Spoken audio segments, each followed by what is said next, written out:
Hello, awesome people. I hope you're having a great day today. Today we're taking a look at novel The White Powder by Arthur Machen, a heavily influential 1895 horror short story that was published in the collection Three Imposters, which is an episodic collection published by Arthur Machen during the Victorian era in Britain. It was very much anti-Victorian, anti-establishment. It has a lot of seedy things that happened in the collection, and it's episodic in nature, so it's telling an overarching story, but there are individual parts of it. It was criticized as being overly Stevensonian by some critics, and others by just being too far into the sort of thing. Arthur Machen later would edit some of this thing to remove some words from it, like entrails. The collection would be republished in 72 in the Ballantine Adult Fantasy Collection that was edited by Lynn Carter. I consider that series by Lynn Carter to be the most influential in modern fantasy, so I definitely think that that's a pretty strong thing. And I talk more about why I think that Ballantine Adult Fantasy series and why Carter is so influential in a video called The Case for Carter, which I will link for you below in case you're interested in checking it out. But I've been doing a deep dive into Arthur Machen's stuff, and as you can see here, I have this Penguin Classics collection of stuff by Arthur Machen called The White People and Other Weird Stories. It's published in 2011, about 11 years ago or so now. My experience with Arthur Machen is actually pretty simple. In college, I read a lot of H.P. Lovecraft, and I wanted to find out some of his influences.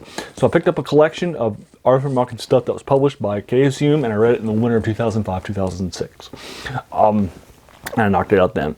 And since then, I actually haven't touched it. I haven't read anything by it until I wanted to do another deep dive into his stuff for this channel. Reread some classics that he had. I'd only reviewed one of his works, The Great God Pan, prior to doing this deep dive, and I wanted to read his collection. So I bought this collection online, and I've been doing a deep dive into it. I'll link you to this collection below, in the comments below.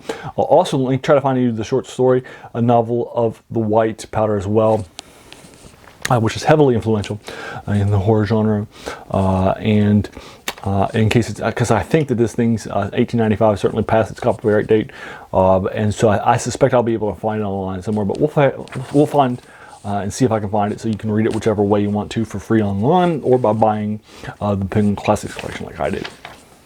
Did you like to read it in print? But anyway, there's no judgment here one way or the other. But anyway, I wanted to go ahead and take a look at Arthur Machen's influence. This short story, according to some of the research I did in this collection, heavily influenced writers like Robert E. Howard, H.P. Lovecraft. You can see a lot of the same themes here with H.P. Lovecraft's short story Cool Air, and The Color Out of Space, that had this sort of slow degeneration over time, which also happens here in the 16-page short story here, novel The White Powder. It's in my collection I read in 2005, 2006, and I've now reread it last night for the second time. It's about 16 pages long, my oversized collection, so it probably took me about a half an hour for me to knock it out last night. And I think that's pretty consistent. Arthur Machen was heavily appreciated by H.P. Lovecraft. He actually wrote a lot about how much he loved his stuff and compared his works to some of his things and some of his works, particularly from his collection, The Three Imposters. And so, for example, he actually wrote to some of his friends and fellow co-workers about what he thought were the best horror stories of all time, and what collection he would publish if he were to publish a collection of the best weird stories of all time. And several Arthur Machen works actually made that list, and he's the only author to appear more than once. And even classics I hear, I probably only had like one short story in this collection, of all the House of Usher. So I think that's pretty cool. That's how highly regarded Arthur Machen was, particularly here across the pond, even though he wasn't warmly received. Now, Arthur Machen is a spiritualist, and what I mean by saying that is he's somebody that actually believed in things beyond the material, in souls, in ghosts, in fairies, in creatures, in a truth behind the myth.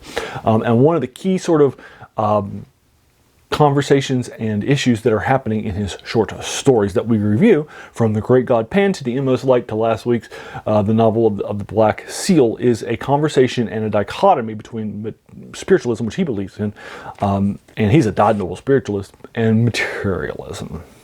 which is the idea that all we have, all we are is what we see, what we can experience with our five senses. There's nothing more, there's nothing new to it. There's not ESP, there's not telepathy, there's none of that stuff, right?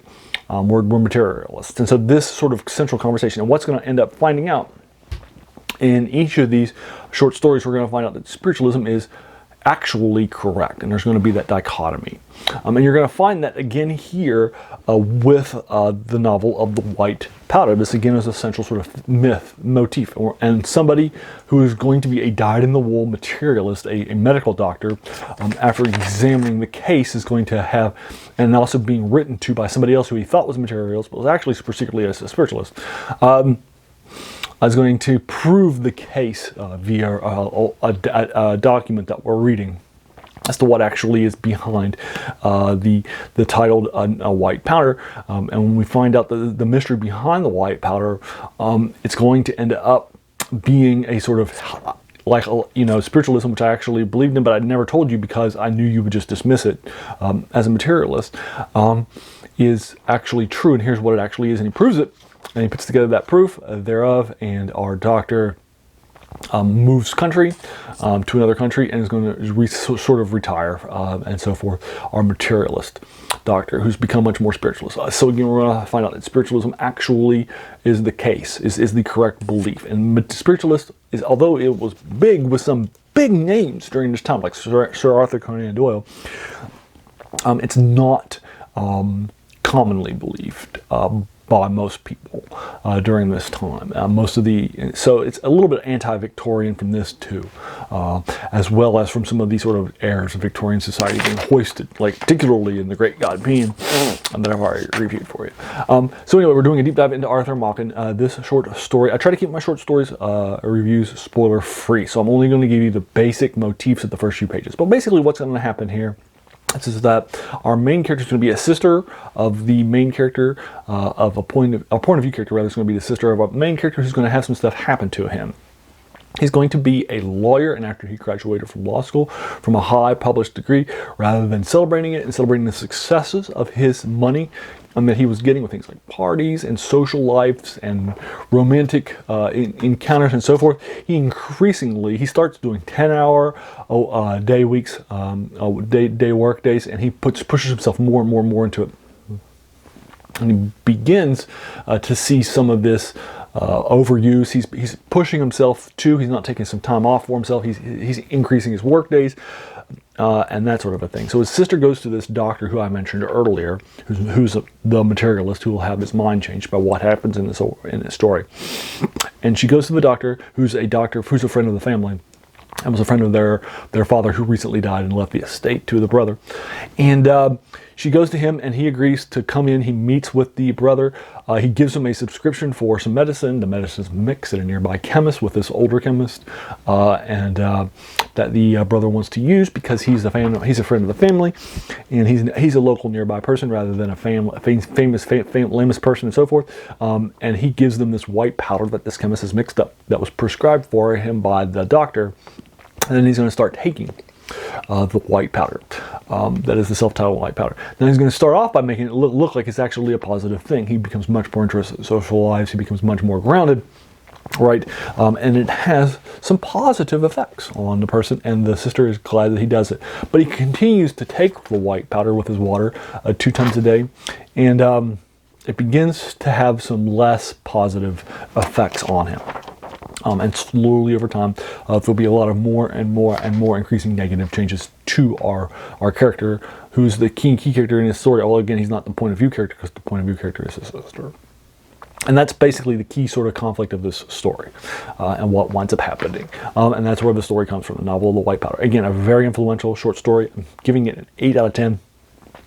And so there you are. That's the novel of the White Powder for you.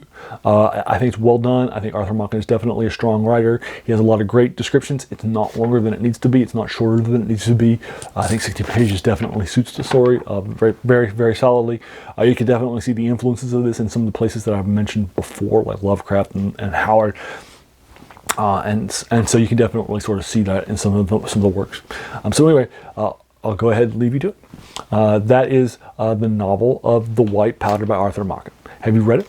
What did you think of it? Did you agree or disagree with my take? Would you like to talk about the spoilers in the comments below? If so, I would be more than happy to discuss it with you further in the comment below, whatever your take is on this short story. If you like this short story and my review thereof, please feel encouraged to hit that subscribe button because there'll be a lot more of these to follow. And then finally, I want to thank you so much for taking some time out of your day and investing and watching my video. We all have so many things that are happening in our lives and pulled in so many different directions. So the fact that you spent this time with me is incredibly humbling, and I appreciate it. So thanks again, and have an amazing day.